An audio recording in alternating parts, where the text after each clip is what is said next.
3। आप सभी को राम राम।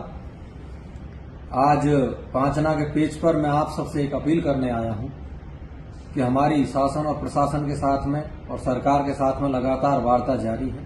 सकारात्मक रूप में वार्ता चल रही है, लेकिन इसका मतलब ये नहीं है कि हम अपनी तैयारियों को कमजोर कर दें।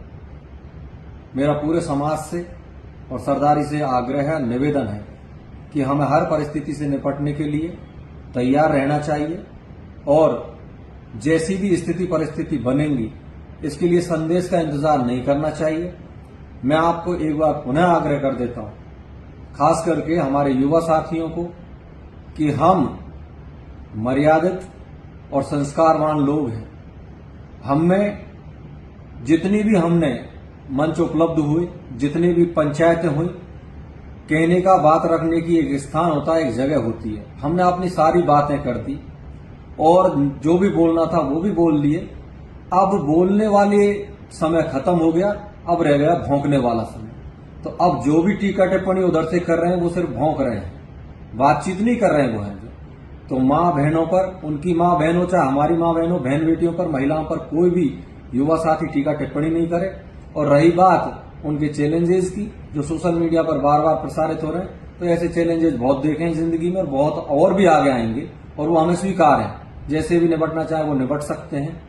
एक बात और आपसे कह देना चाहता हूं, हमारी जो वार्ताएं हो रही हैं, हमारे जो प्रशासनिक अधिकारियों से जो चर्चाएं हो रही हैं, उसमें आप निश्चिंत रहिए। आपकी भावनाओं को, आपके मान सम्मान को किसी भी कीमत पर नहीं झुकने दिया जाएगा। बेवजह की, बेफिजूल की चीजों को या इधर उधर की बातों पर बिल्कुल ध्यान नहीं दें, एकजुटता में रहें। और मैं आपसे फिर इस वीडियो के माध्यम से ये कहना चाहता हूं, तैयारियां पूर्ण रखें। परिस्थितियां किसी भी प्रकार की बन सकती हैं और बाद में ये ना हो कि हमें तो इस चीज का अंदेशा ही नहीं था, इस चीज का अंदाजा ही नहीं था।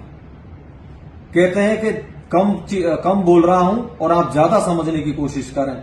और हर तरीके की, मैं युवाओं से भी निवेदन कर रहा हूं, आपके पास में मोबाइल है, आपके पास में और भी बहुत सी चीज हैं जो चीजों से बातों को प्रसारित कर सकते हैं। बड़े बुजुर्गों को और लोगों तक ये सारी बातें पहुंचाएं कि हम हर स्थिति से निपटने के लिए तैयार रहें। बहुत बहुत धन्यवाद। राम राम साहब।